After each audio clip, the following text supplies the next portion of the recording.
ನಮ್ಮ ಧನಂಜಯ ಆನೆ ಮತ್ತೆ ಅಭಿಮನ್ಯು ಆನೆ ಮಾವುತರು, ಭಾಸ್ಕರಣ ಮತ್ತೆ ವಸಂತಣ್ಣ, ನಿಜಕ್ಕೂ ಇವರ ಒಂದು ಗೆಳೆತನ ಯಾವಾಗ್ಲೂ ಹೀಗೆ ಇರ್ಬೇಕು ಎಂಬುದೇ ಅಭಿಮಾನಿಗಳ ಆಸೆ. ಇವರನ್ನ ನೋಡಿದ್ರೆ ಬಹಳಷ್ಟು ಖುಷಿ ಆಗುತ್ತೆ. ಧನಂಜಯ ಮತ್ತೆ ಅಭಿಮನ್ಯುನ ತುಂಬಾ ಚೆನ್ನಾಗಿ ಸಾಕಿ ಸಲಹುತ್ತಿದ್ದಾರೆ.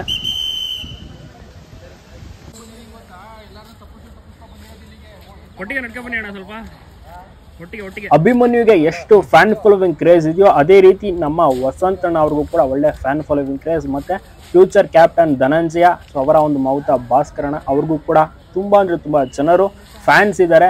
ಎಲ್ಲರೂ ಇಷ್ಟಪಡ್ತಾರೆ ಇಬ್ಬರನ್ನು ಕೂಡ. ಇವರ ಒಂದು ಗೆಳೆತನ ಇದೇ ರೀತಿ ಇರಬೇಕು. ಇವರು ನಮ್ಮ ಏಕಲವ್ಯ ಆನೆಯ ಕಾವಡಿ ಹಿದಾಯತ್ ಅಂತ ತುಂಬ ಚೆನ್ನಾಗಿ ಏಕಲವ್ಯನ ನೋಡ್ಕೋತಾ ಇದ್ದಾರೆ. ಏಕಲವ್ಯ ಚೆನ್ನಾಗಿದ್ದಾನೆ ಅಂದ್ರೆ ಇವರು ಕೂಡ ಪ್ರಮುಖ ಕಾರಣ. ನಮ್ಮ ಈಗ ರೋಹಿತ್, ಲಕ್ಷ್ಮಿ ಮತ್ತೆ ಭೀಮನ ನೋಡ್ತಾ ಇರ್ಬೋದು.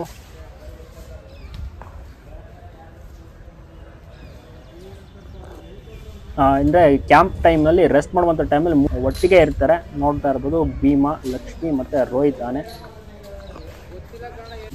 ಇನ್ನು ನಮ್ಮ ನೆಕ್ಸ್ಟ್ ಏಕಲವ್ಯ ಲಕ್ಷ್ಮಿ ಒಂದು ಜೋಡಿ. ಇವರು ಯಾವಾಗಲೂ ಕೂಡ ಒಟ್ಟಿಗೆ ಇರ್ತಾರೆ. ಕಟ್ಟಾಕಿರುವಂಥ ಟೈಮ್ನಲ್ಲಿ ಯಾವಾಗಲೂ ಕೂಡ ಅಷ್ಟೇ. ಸೊ ಇಬ್ಬರನ್ನ ಒಟ್ಟಿಗೆ ಕಟ್ಟಾಕ್ತಾರೆ ಪಕ್ಕನೆ. ನೋಡೋಕ್ಕೇನೆ ತುಂಬಾ ಖುಷಿ ಆಗುತ್ತೆ ಏಕಲವ್ಯ ಮತ್ತು ಲಕ್ಷ್ಮಿನ. ಇಬ್ಬರಿಗೂ ಕೂಡ ಫ್ಯಾನ್ಸ್ ಇದ್ದಾರೆ. ನಮ್ಮ ಏಕಲವ್ಯನ ಬಗ್ಗೆ ಹೇಳೋದು ಬೇಕಾಗಿಲ್ಲ, ತುಂಬ ಅಂದರೆ ತುಂಬಾ ಜನರಿಗೆ ಇಷ್ಟ.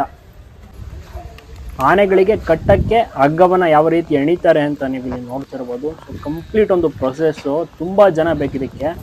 ಎಲ್ಲರೂ ಕೂಡ ಅಷ್ಟೇ ಇದೊಂದು ಕೆಲಸವನ್ನು ಮಾಡ್ತಾ ಇದ್ದಾರೆ. ಬೆಳಿಗ್ಗೆ ತಾಲೀಮನ್ನು ಮುಗಿಸ್ಕೊಬಂದು ಸ್ವಲ್ಪ ರೆಸ್ಟ್ ಎಲ್ಲ ಕೂಡ ಮಾಡಿ ತಿಂಡಿ ಎಲ್ಲ ತಿನ್ಕೊಂಡು ಈ ಒಂದು ಕೆಲಸಕ್ಕೆ ಮಾಡ್ತಾ ಇದ್ದಾರೆ. ಕಂಪ್ಲೀಟಾಗಿ ತುಂಬ ಜನ ಎಲ್ಲರೂ ಕೂಡ ಸೇರಿಕೊಂಡು ಹಗ್ಗ ಎಣಿತಾ ಇದ್ದಾರೆ ಆನೆಗೆ ಕಟ್ಟೋಕ್ಕೆ ಹಗ್ಗಗಳು. ಅಭಿಮನ್ಯು ಇಷ್ಟೊಂದು ಸಾಧನೆ ಮಾಡಿದ್ದಾನೆ ಅಂದರೆ ಅದಕ್ಕೆ ಪ್ರಮುಖ ಕಾರಣ ನಮ್ಮ ವಸಂತ್ ಅವರು. ವಸಂತಣ್ಣ ಅವರ ಒಂದು ಸಾರಥ್ಯದಲ್ಲಿ ನಿಜವಾಗ್ಲೂ ಅಭಿಮನ್ಯು ಮಾಡ್ತಿರುವಂಥ ಕೆಲಸ ಆಗಿರ್ಬೋದು, ಸೊ ಈತನಿಗೆ ಇರುವಂತಹ ಫ್ಯಾನ್ ಫಾಲೋವಿಂಗ್ ಕ್ರೇಜ್ ಆಗಿರ್ಬೋದು, ನಿಜಕ್ಕೂ ಅದನ್ನ ಮಾತಿನಲ್ಲಿ ಅಂತೂ ಹೇಳಕ್ಕೆ ತುಂಬಾ ಅಂದ್ರೆ ತುಂಬಾನೇ ಕಷ್ಟ. ಅಷ್ಟೊಂದು ತುಂಬಾನೇ ಕೆಲಸವನ್ನ ಮಾಡ್ತಾ ಬಂದಿದ್ದಾರೆ ವಸಂತಣ್ಣ ಅವರು. ಪ್ರತಿದಿನಲೂ ಕೂಡ ಅಷ್ಟೇನೆ. ಆನೆಯ ಒಂದು ಜವಾಬ್ದಾರಿ ಅಂದ್ರೆ ಸಾಮಾನ್ಯದ ಮಾತಲ್ಲ, ತುಂಬಾ ಅಂದ್ರೆ ತುಂಬಾನೇ ಜವಾಬ್ದಾರಿಯ ಕೆಲಸ. ಕಾರ್ಯಾಚರಣೆ ಅಂತ ಬಂದ್ರೆ ಅದೊಂಥರ ಜವಾಬ್ದಾರಿ. ಇನ್ನ ದಸರಾ ಅಂಬಾರಿಯನ್ನ ಹೊರಬೇಕು ಅಂದ್ರೆ ನಿಜಕ್ಕೂ ಅದೊಂಥರ ಜವಾಬ್ದಾರಿ. ತುಂಬಾನೇ ಶ್ರದ್ಧೆ ಇಟ್ಟು ಪ್ರತಿಯೊಬ್ರು ಕೂಡ ಕೆಲಸ ಮಾಡ್ತಾ ಇದ್ದಾರೆ. ಇನ್ನ ಎಲ್ಲ ಆನೆಗಳು ಕೂಡ ಅಷ್ಟೇನೆ ತುಂಬಾ ಅಂದ್ರೆ ತುಂಬಾನೇ ಗ್ರೇಟ್. ಎಲ್ಲರೂ ಕೂಡ ತುಂಬಾ ಚೆನ್ನಾಗಿ ಕೆಲಸವನ್ನ ಮಾಡ್ತಾ ಇದ್ದಾರೆ. ಈಗ ದಸರಾ ಟೈಮ್ ನಾಡ ಹಬ್ಬ ಬಂತು ಅಂದ್ರೆ ಎಲ್ರಿಗೂ ಕೂಡ ಖುಷಿ. ಮಾವುತರ ಒಂದು ಕುಟುಂಬ ಆಗಿರ್ಬೋದು, ಸೊ ಎಲ್ಲರೂ ಕೂಡ ಬಂದಿರ್ತಾರೆ. ಅಲ್ಲಿ ಒಂದು ಕಂಪ್ಲೀಟ್ ಆಗಿ ಪ್ರತ್ಯೇಕವಾದಂತಹ ವ್ಯವಸ್ಥೆ ಆನೆಗಳಿಗೆ ಮತ್ತೆ ಮಾವುತರ ಒಂದು ಕುಟುಂಬಕ್ಕೆ. ಸೊ ತುಂಬಾ ಜನ ಬಂದಿರ್ತಾರೆ. ಅವರ ಒಂದು ಕುಟುಂಬಸ್ಥರು ಅಷ್ಟೇ ತುಂಬಾ ಜನರಿಗೂ ಕೂಡ ಖುಷಿ ಇರುತ್ತೆ, ಎಂಜಾಯ್ ಮಾಡ್ತಾರೆ ಒಂದು ದಸರಾ ಟೈಮ್ ನಲ್ಲಿ. ಕುಟುಂಬಸ್ಥರು ತುಂಬಾ ಚೆನ್ನಾಗಿ ಎಲ್ಲರೊಟ್ಟಿಗೂ ಕೂಡ ಬೆರೆಯುವಂಥದ್ದು, ಸೊ ಎಲ್ಲವೂ ಕೂಡ ಇರುತ್ತೆ.